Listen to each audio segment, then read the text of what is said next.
Hello, thanks very much for joining us for this special edition of Talking Europe. Coming to you today from Brussels and the European Development Days. Now, this is an event that's known as the Davos of development, bringing together people involved in all aspects of development from here in Europe and from across the world.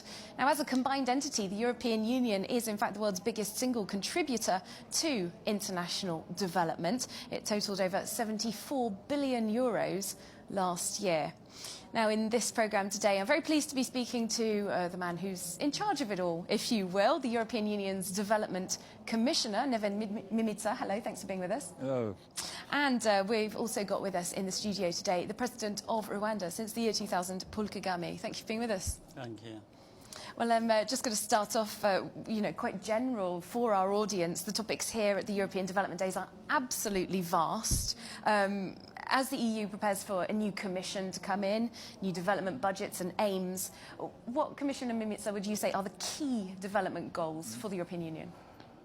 Yeah, the global UN Sustainable Development Goals agenda might look very complicated, very interlinked with the number 17 goals to be achieved by 2030. But when you look into the depths and the very structure and the very final ultimate goal of this sustainability network, actually it's about poverty, eradicating poverty. This is a focus. This is the first level of sustainable development engagement for the European Union, but for all other countries in the world, because this Sustainable Development Goals agenda is universal agenda. It's equally important for everybody.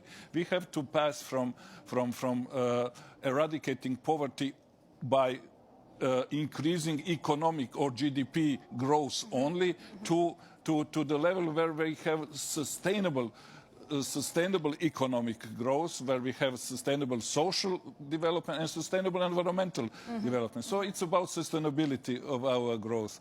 When it comes to sustainability, we are still all developing countries, so we all have a work to do to reach the level of sustainability of our development. A work in progress, perhaps. President Kagame, your country has received a lot of foreign aid, particularly, of course, to help it move on from the 1994 genocide. It's obviously a big question, but what broadly has foreign development brought to Rwanda?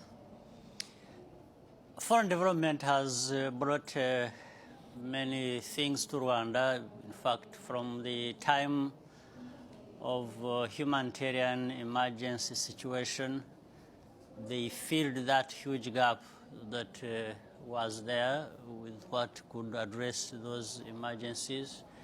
And alongside that, and after we had gone through the emergency situation, a lot of assistance came in for our development.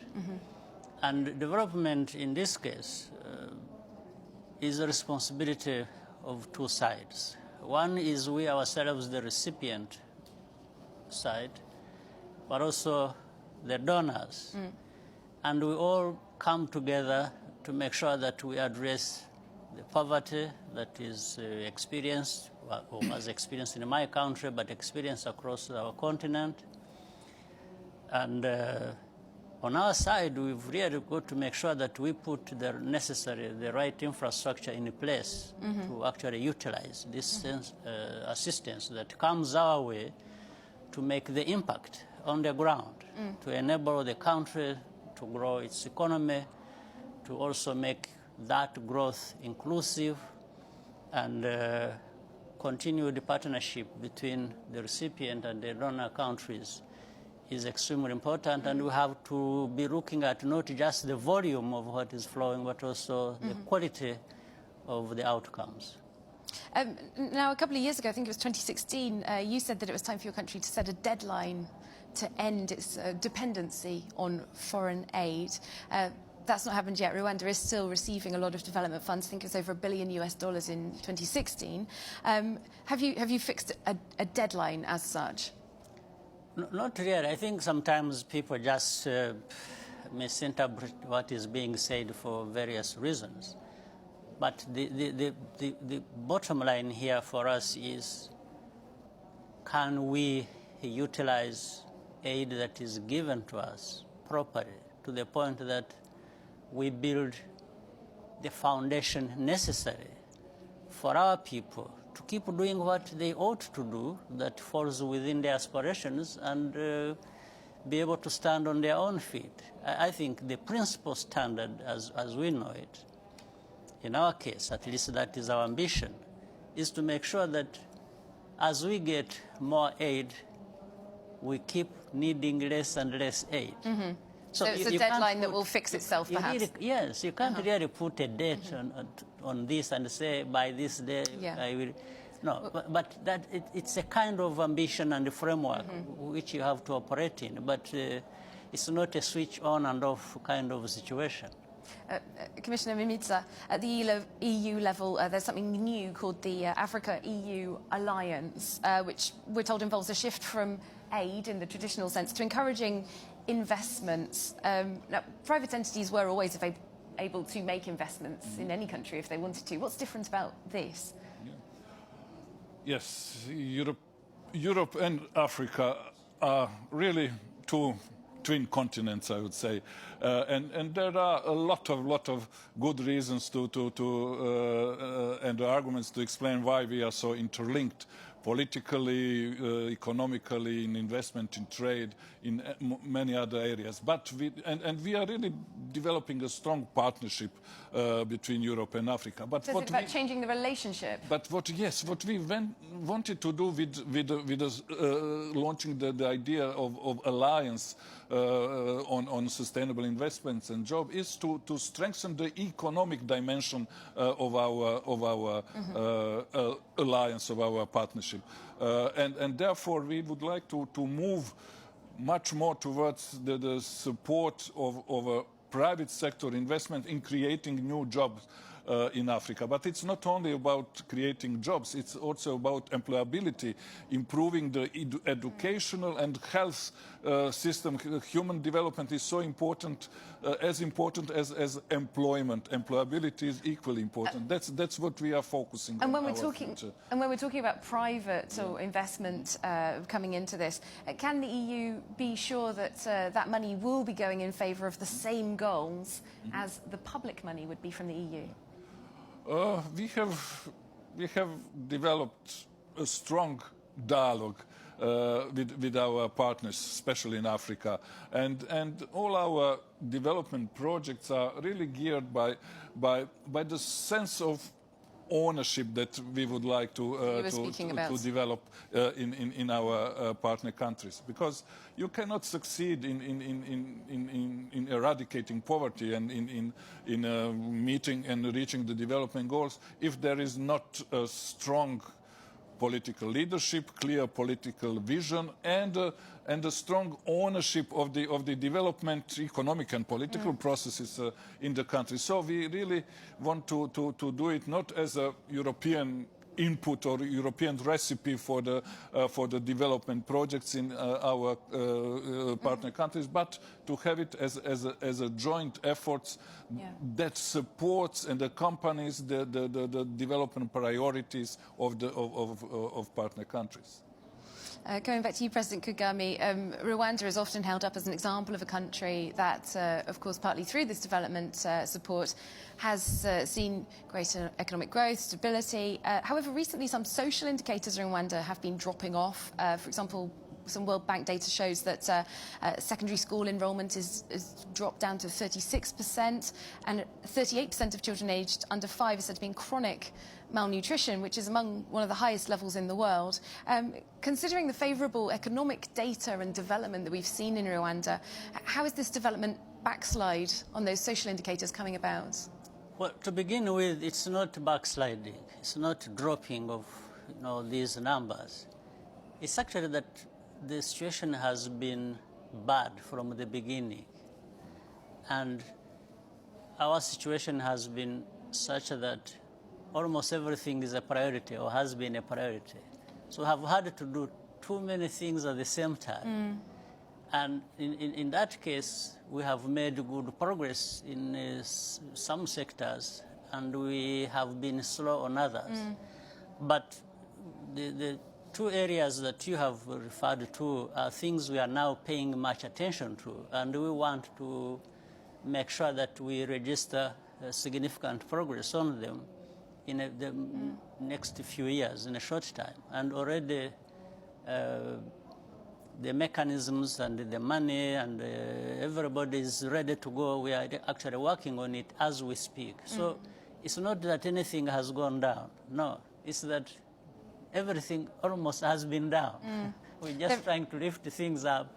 And there is, as we were saying, a question about focus on which areas of development, where to put money. Yeah. We know that Rwanda had a debt write-off in 2006. It has taken on quite a lot of debt since then, about 50% of GDP. And there are some major public investments based on this borrowed money that have been questioned, such as investments in Rwanda Air, which has a $50 million annual deficit, or perhaps a £30 million sponsorship deal with Arsenal Football Club for Visit Rwanda. Just in light of this sort of acknowledgement of the development needs in Rwanda, is your government perhaps due a rethink on where it's spending this borrowed money on these projects that perhaps it's hard to see where the benefits are for the people of Rwanda? No, I think there are people who don't invest their time in reading what is happening.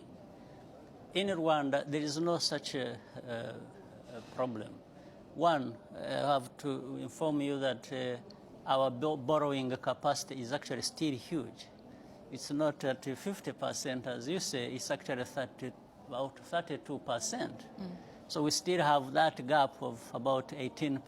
But it's not about how much the country's borrowing, it's about where the borrowed money is being put. That's what I'm saying.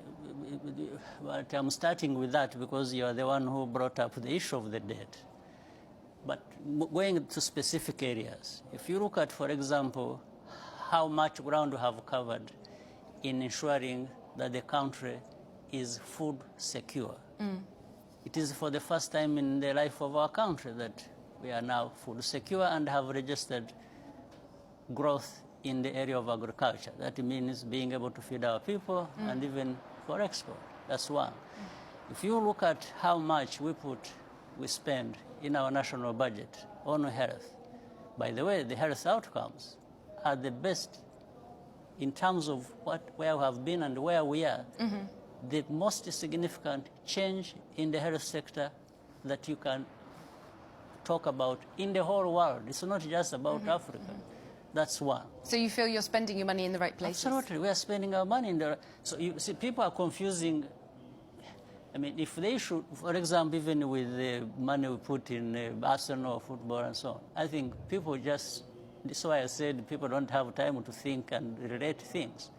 We have actually registered benefits. If you look at how much money is coming in through tourism and relate it with the, what has been the attraction and by what means, actually this investment has superseded the money we put in by many factors, and the benefits are real. They are there. We can count numbers. Okay. We are now getting 1.3 actually now, tourists every year in Rwanda, from down like 400,000. So it has more than, or more or less tripled. So I don't know what people are talking about, but the results on the ground say completely different things. Even in education, where we still have to make a lot of improvement. In fact, the access that we have in Rwanda to education by our people is the highest in sub-Saharan Africa. But improving secondary school enrollment, for example, is that a goal for you? Now we are, absolutely. Now we are working on the quality of that education, because education is not just about access, it's also about quality. That's what we are working on. And we are putting money where that is going to be significantly improved. We're looking at, of course, there are many sort of those on-the-ground aspects we can look at in the economy, but a more kind of overarching aspect, one of the UN Sustainable Development Goals, you mentioned there are 17 of them. One of them is promoting peace, which of course has returned to Rwanda, as we've seen, justice for all and strong institutions. Now, on that second point, justice for all, it seems to demand that a country's human rights record be examined. Commissioner Mimica, the EU annual report on human rights for 2018, focusing on Rwanda, said that there are continued reports of serious violations of civil and political rights. How much is that a concern for you when it comes to providing development, funding and investment? Actually, European development policy is very much rights-based policy or human rights-based policy, and we accompany all of our development projects with a strong policy dialogue with and political dialogue with our partner countries. So human rights, rule of law, good governance, democratic values are part of our policy dialogue, political dialogue with partner countries. But we do not, of course, have a direct conditionality link. It's a kind of a joint effort to reach the higher level of development together with a higher level of human rights, respect of human rights. If the European Union's own human rights reporting found serious violations, surely that demands a bit of a rethink on the strategy, the development partnership that we've been discussing. We have instruments, we have a policy, we have even formal legal documents, international agreement like Cotonou Agreement with African, Pacific and Caribbean countries, where there are provisions on I would say, suspending aid programs in case of really serious human rights abuses. But in many cases, we see that we can really run the both track of improving development and improving human rights seen in partner countries. When it comes to Rwanda, I would say that I always say, not only because I'm sitting here with the president of Rwanda, but I always give Rwanda as an example what could be done in development efforts within one generation. Economically? Generally, economically, politically, in terms of stability, of national reconciliation, because it's been only 25 years that the genocide against the Tutsi happened in Rwanda. These were the darkest hours of history, actually. We were just together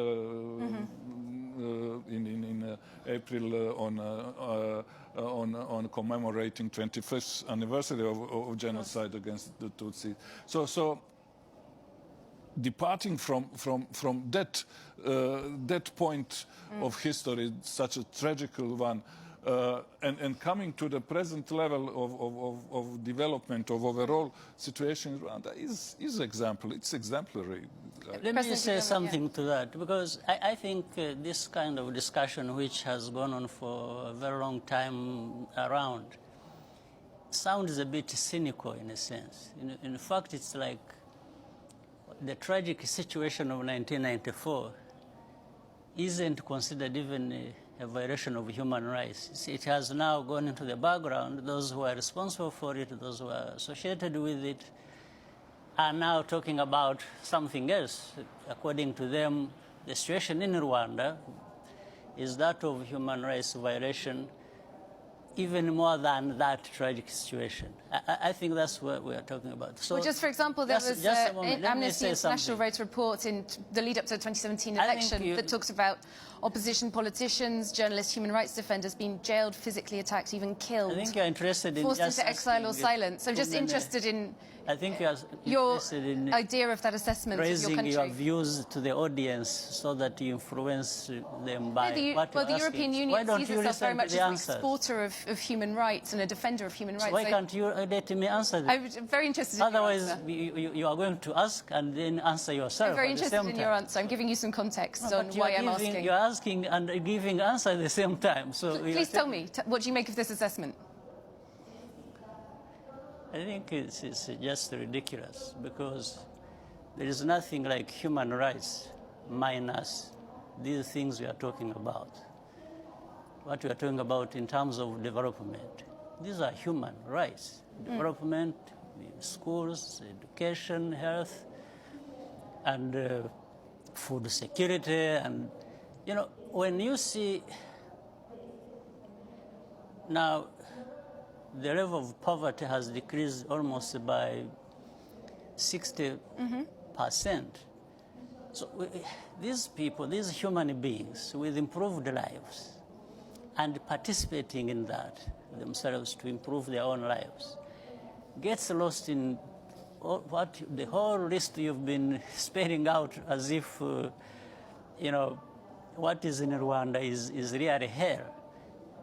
In fact, forgetting the hell that we have gone through, that we stood against and sorted out when you were there just talking about more or less nonsense. Because do you reject the accusations, for example, from it's Amnesty rubbish, International? absolute rubbish. You reject Rwanda that? is completely different from what it was 25 years ago. In fact, maybe you need to be looking around in Europe. You are violating people's rights. When we have this problem of people being bundled and sent back to sink in the Mediterranean and so on, and so many people being mistreated in your own countries, why don't you talk about your human rights and stop just offloading everything? Well, this is a development conversation, so no, in the context not. of development. You are not the one to determine what conversation Okay. or what points to raise in any conversation. We are asking questions. This is what I'm saying. You are asking questions and you are giving yourself answers. Well, Commissioner Mimica, just in the context of development, how much is the European Union tracking on human rights? As I said, it's not explicitly one of the UN Sustainable Development Goals. Yeah, one of the last 17th development goals is about peaceful societies, stable societies, which includes also the respect of all of human rights, of all of the democratic values, rules of law. So therefore, we really, as I tried to explain, we have this comprehensive approach where we would like to discuss, to talk to our partner countries on all levels of political dialogues. Yes, human rights, respect of human rights is part of this political dialogue, but our development cooperation is a part of our overall partnership with each and every country. So it should be taken together, and we are doing it together in a dialogue, in a conversation, in a very open and clear interlinkage between the two aspects of. And you really need to stop this superiority complex nonsense about human rights. You think you are the only ones who respect human rights, or others it's about violating human rights. No, we've fought for human rights and freedoms of our people much better and more than anyone, including you people who keep talking about this nonsense. Where we have taken our country from and where it is now speaks for itself. The rest of the stories just comes from this complex. You know, these two worlds where there are people who know everything about human rights and all kinds of things, and another world where people are just people who don't know. But these are our human rights. It's not, when we respect the things we respect in our countries, it's not for you, it's not for anybody else, it's for ourselves. Is it not So a universal you don't sit right? there. Yes, it is universal, but you don't sit there. If it is universal and you believe it, then you don't become the judge yourself. You don't start telling the others what to do, what they should not to do, or that what they are doing is not to your satisfaction. Who are you? Well, I'm not sure if we're talking about me personally. Well, you are the one actually raising these questions. So I think you better interpret it properly so that it is well understood. Okay. I could see you asking questions in a manner that you want to influence the ones listening to us. But that's not correct. Okay. Yeah. I'm raising it once again in the context of the United Nations Development Goals. No, United Nations is us. You see, United Nations is not something alien somewhere else. Yeah. It's actually us. We participate. And the framework for this entire development. And by the way, I had been leading the Millennium Development Goals before Sustainable Development Goals. I was the co-chair of that, with other leaders and some of the leaders in Europe.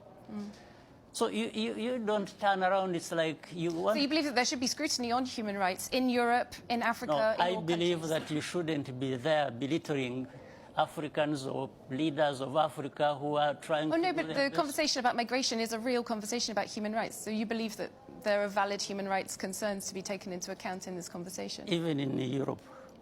not in Africa. Not in Africa. In Europe.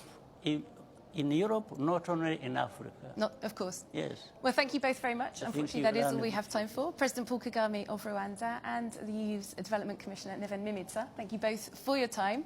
Thank you as well for watching this edition of Talking Europe. Hope to see you soon for more European news on France 24.